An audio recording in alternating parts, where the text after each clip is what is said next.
گاؤں کے سادہ سے گھر میں حارث کی دادی کی ایک پرانی گھڑی سب سے قیمتی چیز تھی۔ لکڑی کی میز پر رکھی وہ گھڑی سالوں سے گھر کی خاموشی توڑتی آئی تھی۔ ایک دن اچانک وہ غائب ہو گئی۔ دادا کا چہرہ اداس ہو گیا اور گھر میں ایک عجیب سی خاموشی چھا گئی۔ گھڑی کے غائب ہونے کے بعد ہر رات حارث کو پرانے کمرے سے ٹک ٹک کی آواز سنائی دیتی۔ وہ کمرہ برسوں سے بند تھا۔ اماں کہتی تھی وہ کمرہ مت کھولنا، وہاں صرف پرانی چیزیں ہیں۔ لیکن حارث کی تجسس بڑھتی جا رہی تھی۔ ایک دن دادی بازار گئی تو حارث نے ہمت کی، پرانے کمرے کا دروازہ چرچراتے ہوئے کھولا۔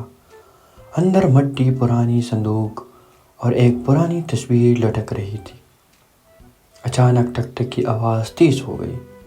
حارث کی سانس رکنے لگی۔ کمرے کے ایک کونے میں ایک پرانی لکڑی کا صندوق تھا۔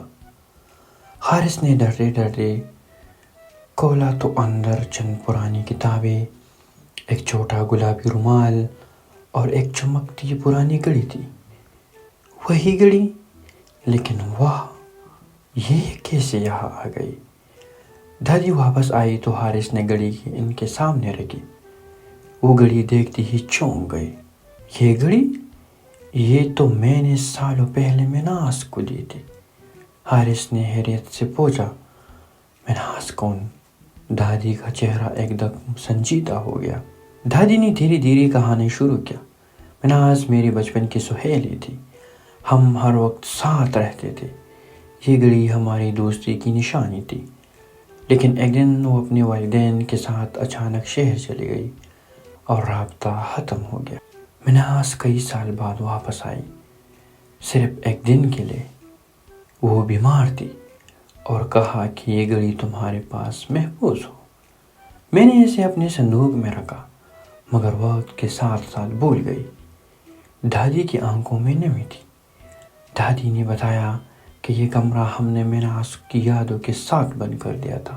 شاید اس کی یادیں ہی گھڑی کی ٹک ٹک میں شامل ہو گئی۔ حارث نے گھڑی کو غور سے دیکھا، جیسے وہ بھی کچھ کہنا چاہتی تو۔ دیوار پر لٹکی تصویر میں دو چھوٹی بچیاں ہاتھوں میں ہاتھ ڈال کر کھڑی تھی۔ ایک دادی اور دوسری شاید مناس تھی۔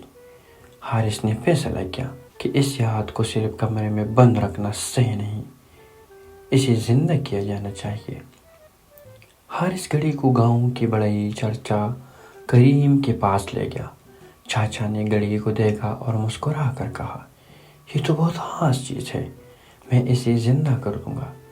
2 دن بعد گھڑی بالکل واپس ویسی ہی ٹک ٹک کر رہی تھی۔ حارث نے گاؤں کے بزرگوں سے پوچھا، کیا آپ مناس کو جانتے ہیں؟ ایک نانی اماں نے کہا، ارے وہ تو بہت پیاری بچی تھی، مگر پھر اچانک چلی گئی۔ ہم سب نے بہت یاد کیا۔ مناس کا ذکر سب کی آنکھوں کو نم کر گیا۔ صندوق میں ایک پرانا لفافہ بھی تھا، اس پر مناس کی لکھائی تھی۔ دادی نے ہاتھ پڑا، اگر میں نہ آ سکی تو گھڑی حارث کو دینا، وہ تمہاری سب سے بڑی نشانی ہے۔ حارث کی آنکھیں حیرت سے پھیل گئی۔ دادی نے کہا، یہ صرف گھڑی نہیں، ایک پیغام ہے، پرانی دوستیاں، یادیں اور وعدے جو وقت کے ساتھ بھول جاتے ہیں مگر کبھی مرتے نہیں۔ حارث نے فیصلہ کیا، ہم مناس کی یاد، جہاں دادی نے مناس کی کہانی سنائی، گھڑی کو سب کے سامنے رکھا۔